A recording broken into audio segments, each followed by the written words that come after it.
Hi friends, welcome back to my channel. പുതിയ വീഡിയോയിലേക്ക് എല്ലാവർക്കും സ്വാഗതം. ഇന്ന് നമ്മുടെ വീഡിയോ എന്ന് പറയുന്നത് നമ്മൾ എല്ലാവരും ഒന്നിലധികം Gmail ഒക്കെ യൂസ് ചെയ്യുന്നവരാണ്. ഇപ്പോൾ പേഴ്സണൽ യൂസിലും പിന്നെ മറ്റ് ആവശ്യങ്ങൾക്കായിട്ട് നമ്മൾ ഒന്നിലധികം മെയിൽ ഐഡി ഒക്കെ ക്രിയേറ്റ് ചെയ്ത് വെച്ചിട്ട് നമ്മൾ മൊബൈൽ യൂസ് ചെയ്യാറുണ്ട്. പക്ഷെ ഒരു സാഹചര്യത്തിൽ വന്നിട്ട് നമ്മളിപ്പോൾ മെയിൽ ഐഡി നമ്മളിപ്പോൾ പുറത്ത് പോയിട്ട് മറ്റൊരു ഡിവൈസിലോ അല്ലെന്നുണ്ടെങ്കിൽ വല്ല കമ്പ്യൂട്ടറിലോ വല്ലതും നമ്മൾ അതൊന്ന് ഓപ്പൺ ആക്കാൻ ശ്രമിക്കുകയാണെന്നുണ്ടെങ്കിൽ നമുക്ക് പാസ്വേഡ് അറിയത്തില്ലായിരിക്കും. അപ്പോൾ പാസ്വേഡ് അറിയത്തില്ല എന്നുണ്ടെങ്കിൽ നമുക്ക് പിന്നെ Gmail ID യൂസ് ചെയ്യാനൊന്നും സാധിക്കത്തില്ല.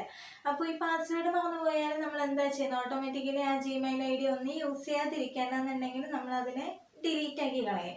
അപ്പോൾ ഇനി നമുക്ക് അതൊന്നും വേണ്ട, നമുക്ക് ഈസി ആയിട്ട് തന്നെ നമ്മുടെ മൊബൈൽ യൂസ് ചെയ്ത് നമുക്ക് മറന്നുപോയ പാസ്വേഡ് ആണെന്നുണ്ടെങ്കിൽ നമുക്ക് ആ ജിമെയിലിൻ്റെ പാസ്വേഡ് റിക്കവർ ചെയ്ത് എടുക്കാൻ സാധിക്കും. അല്ലാന്നുണ്ടെങ്കിൽ നമുക്ക് അതിന് പുതിയൊരു പാസ്വേഡ് നൽകി നമുക്ക് ആ Gmail ID യൂസ് ചെയ്യാനായിട്ട് സാധിക്കും. അപ്പോൾ ഈ വീഡിയോയിൽ നമ്മൾ നോക്കാൻ പോകുന്നത് നമുക്ക് എങ്ങനെ ചെയ്യാമെന്നതിനെ കുറിച്ചിട്ടാണ്. അപ്പോൾ വീഡിയോ എല്ലാവർക്കും ഉപകാരപ്പെടുമെന്ന് വിശ്വസിക്കുന്നുണ്ട്. അപ്പോൾ നിങ്ങൾ എൻ്റെ വീഡിയോ സ്കിപ്പ് ചെയ്യാതെ കാണാം. ഇത് വീഡിയോ ഇഷ്ടമായി നിങ്ങൾ ലൈക്ക് ചെയ്യുക, ചാനൽ സബ്സ്ക്രൈബ് ചെയ്യാതെ വീഡിയോ കാണുന്നവരുണ്ടെങ്കിൽ സബ്സ്ക്രൈബ് ചെയ്യുക. അപ്പോൾ നമുക്ക് വീഡിയോയിലോട്ട് പോകാം. നമുക്ക് ആദ്യം നമ്മുടെ Gmail ഓപ്പൺ ചെയ്യാം. Gmail ഓപ്പൺ ആക്കുമ്പോഴത്തേക്ക് ഇങ്ങനെ ഒരു ഇൻ്റർഫേസ് കാണും. എന്നിട്ട് ഇവിടെ മുകളിലായിട്ട് പോകുന്ന നോക്കുമ്പോഴത്തേക്ക് നമ്മുടെ പ്രൊഫൈലിൻ്റെ ഒരു ഐക്കൺ അവിടെ കാണുന്നുണ്ട്. അതിൽ ക്ലിക്ക് ചെയ്ത് കൊടുക്കുക. അതിൽ ക്ലിക്ക് ചെയ്ത് കൊടുക്കുമ്പോഴത്തേക്ക് നമുക്ക് ഇങ്ങനെ ഒരു ഓപ്ഷൻ ഇവിടെ കാണുന്നുണ്ട്. അതിൽ ഗൂഗിൾ അക്കൗണ്ട് എന്ന് പറഞ്ഞിട്ട് ഇവിടെ ഒരു ഓപ്ഷൻ കാണുന്നുണ്ട്. അതിൽ ക്ലിക്ക് ചെയ്ത് കൊടുക്കുക.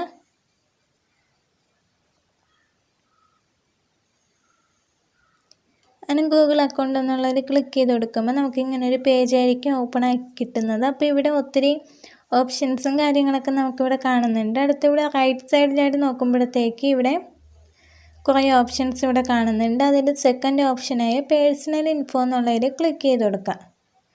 അങ്ങനെ ക്ലിക്ക് ചെയ്ത് കൊടുക്കുമ്പോഴത്തേക്കും നമുക്ക് ഇവിടെ നമ്മുടെ നെയിമും പിന്നെ നമ്മൾ കൊടുത്തിട്ടുള്ള ആ ഡീറ്റെയിൽസൊക്കെ ഇവിടെ വരുന്നുണ്ട്. ജെൻഡർ, ബർത്ത്ഡേ, അങ്ങനെ അതിൻ്റെ ഡീറ്റെയിൽസൊക്കെ വരുന്നുണ്ട്. അടുത്തതിന് താഴോട്ട് കുറച്ച് പോകുമ്പോഴത്തേക്ക് ഇവിടെ പാസ്വേഡ് എന്ന് പറഞ്ഞിട്ട് ഒരു കോളം നമുക്കിവിടെ കാണുന്നുണ്ട്. അതിൽ ക്ലിക്ക് ചെയ്ത് കൊടുക്കുക. അതിൽ ക്ലിക്ക് ചെയ്ത് കൊടുക്കുന്ന സമയത്തേക്ക് നമുക്കിങ്ങനെ ഒരു പേജ് ഓപ്പണായി കിട്ടുന്നതായിരിക്കും. അപ്പോൾ നമുക്ക് നമ്മുടെ പാസ്വേഡ് അറിയത്തില്ലല്ലോ. അപ്പോൾ അതിന് വേണ്ടിയിട്ട് ഇവിടെ ഫോർഗെറ്റ് പാസ്വേഡ് എന്ന് പറഞ്ഞിട്ട് ഒരു ഓപ്ഷൻ ഉണ്ട്. അതിൽ ക്ലിക്ക് ചെയ്ത് കൊടുക്കാം. അതിൽ ക്ലിക്ക് ചെയ്ത് കൊടുക്കുമ്പോഴത്തേക്കും ഇതിപ്പോൾ നമ്മുടെ മൊബൈലിൽ നമ്മൾ തന്നെയാണോ ചെയ്യുന്നതെന്ന് അറിയാൻ വേണ്ടിയിട്ട് അവർ കുറേ വെരിഫിക്കേഷൻസൊക്കെ നടത്തും. അപ്പോൾ ഇവിടെ നമ്മൾ ഇങ്ങനെ ഒരു പേജ് ഓപ്പൺ ആകുമ്പോൾ കണ്ടിന്യൂ എന്നുള്ളതിൽ ക്ലിക്ക് ചെയ്ത് കൊടുക്കുക. ഇപ്പോൾ എൻ്റെ സ്ക്രീൻ ലോക്ക് അവിടെ യൂസ് ചെയ്യാൻ വേണ്ടിയിട്ടാണ്, അത് ഐഡൻറ്റിറ്റി വെരിഫൈ ചെയ്യാൻ വേണ്ടിയിട്ടാണ്. അപ്പോൾ ഞാനിവിടെ അത് കൊടുക്കുകയാണ്. അപ്പോൾ എൻ്റെ ആ ഒരു വെരിഫൈ നടത്തിയതിൻ്റെ അതൊന്ന് സക്സസ്ഫുള്ളി ആയിട്ടുണ്ട്. അടുത്തതിന് നമുക്കിവിടെ ചേഞ്ച് പാസ്വേഡ് കൊടുക്കാനായിട്ട് കൊടുത്തിട്ടുണ്ട്. അപ്പോൾ നമ്മളിവിടെ ഒരു നല്ല സ്ട്രോങ് ആയിട്ടുള്ള ആരും കണ്ടുപിടിക്കാത്ത രീതിക്ക് ഒരു പാസ്വേഡ് നമ്മളിവിടെ കൊടുക്കാം. അപ്പോൾ ഞാനിവിടെ ഒരു പാസ്വേഡ് കൊടുക്കുകയാണ്. അപ്പോൾ ഫസ്റ്റ് ഒന്ന് ക്രിയേറ്റ് ചെയ്തിട്ട് അതിൻ്റെ താഴെ നമുക്കത് കൺഫേം കൊടുത്ത് ഒന്നും കൂടെ നമ്മൾ കൊടുത്ത പാസ്വേഡിന് ഒന്നും കൂടെ ടൈപ്പ് ചെയ്ത് കൊടുക്കുക. എന്നിട്ട് ഇവിടെ സേവ് പാസ്വേഡ് എന്നുള്ളത് വേണമെന്നുണ്ടെങ്കിൽ നിങ്ങൾക്ക് കൊടുക്കുക. അപ്പോൾ സേവ് പാസ്വേഡ് കൊടുത്താൽ നമ്മൾ ഇതിൽ ലോഗിൻ ചെയ്യുന്ന സമയത്ത് ഓട്ടോമാറ്റിക്കലി നമ്മുടെ പാസ്വേഡ് അതിൽ തന്നെ ടൈപ്പായി ലോഗിൻ ആവുക, അതിന് വേണ്ടിയിട്ടാണ്. അപ്പോൾ ഞാൻ സ്കിപ്പാണ് കൊടുത്തു വിട്ടത്. അപ്പം സ്കിപ്പ് ചെയ്ത് കൊടുത്തു വിടുമ്പോഴത്തേക്ക് ഇങ്ങനെ ഒരു പേജ് ഓപ്പൺ ആവുക. അതിൽ ന്യൂ പാസ്വേഡ് നമ്മൾ എന്താണോ കൊടുത്തത് അതൊന്നും കൂടെ ഇവിടെ ടൈപ്പ് ചെയ്ത് കൊടുക്കുക. അപ്പോൾ ഞാനൊന്നും കൂടെ ടൈപ്പ് ചെയ്യാണ്. അതിൻ്റെ താഴെ നോക്കുമ്പോഴത്തേക്ക് പിന്നെയും കൺഫേം ന്യൂ പാസ്വേഡ് എന്നുള്ളത് കൊടുത്തിട്ടുണ്ട്. അവിടെ നിങ്ങളൊന്നും കൂടെ ടൈപ്പ് ചെയ്ത് കൊടുക്കുക, നിങ്ങൾ ഏത് പാസ്വേഡാണ് കൊടുത്തത്. അടുത്തിവിടെ ചേഞ്ച് പാസ്വേഡ് എന്ന് പറഞ്ഞിട്ടൊരു കോളം ഉണ്ട്. അതിൽ ക്ലിക്ക് ചെയ്ത് കൊടുക്കാം.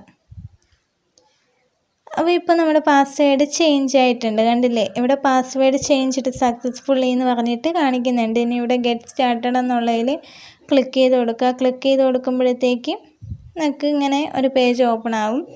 അടുത്ത അവർ തന്നെ നമുക്ക് മെയിലൊക്കെ ചെയ്ത് തന്നിട്ടുണ്ട്. നമ്മുടെ ഇത് പാസ്വേഡ് വന്നിട്ട് ചേഞ്ച് ആയി എന്ന് പറഞ്ഞിട്ട് നമുക്ക് മെയിലൊക്കെ അവർ അയച്ച് തന്നിട്ടുണ്ട്.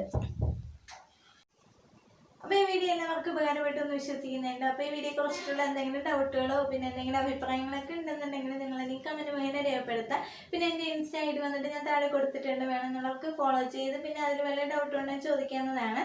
അപ്പോൾ അടുത്തൊരു വീഡിയോ ആയിട്ട് പിന്നെയും കാണാം. അപ്പോൾ ഈ വീഡിയോ നിങ്ങൾക്ക് ഇഷ്ടമായിട്ടുണ്ടെങ്കിൽ ലൈക്ക് ചെയ്യുക, പിന്നെ മറ്റുള്ളവർക്കൊന്ന് ഷെയർ ചെയ്ത് കൊടുക്കുക. പിന്നെ ചാനൽ ഇതുവരെ സബ്സ്ക്രൈബ് ചെയ്യാതെ ആരെങ്കിലും കാണുന്നുണ്ടെന്നുണ്ടെങ്കിൽ ഒന്ന് സബ്സ്ക്രൈബ് ചെയ്യുക. പിന്നെ കൂടുതലുള്ള ബെല്ലൈക്കണിൽ ഓൾ എന്ന ഓപ്ഷൻ ക്ലിക്ക് ചെയ്ത് കഴിഞ്ഞാൽ ഞാൻ അപ്ലോഡ് ചെയ്യുന്ന എല്ലാ വീഡിയോസ് നിങ്ങളുടെ നോട്ടിഫിക്കേഷനാണ് ലഭിക്കുന്നതായിരിക്കും. അപ്പോൾ അടുത്തൊരു വീഡിയോ ആയിട്ട് പിന്നെയും കാണാം. Thank you.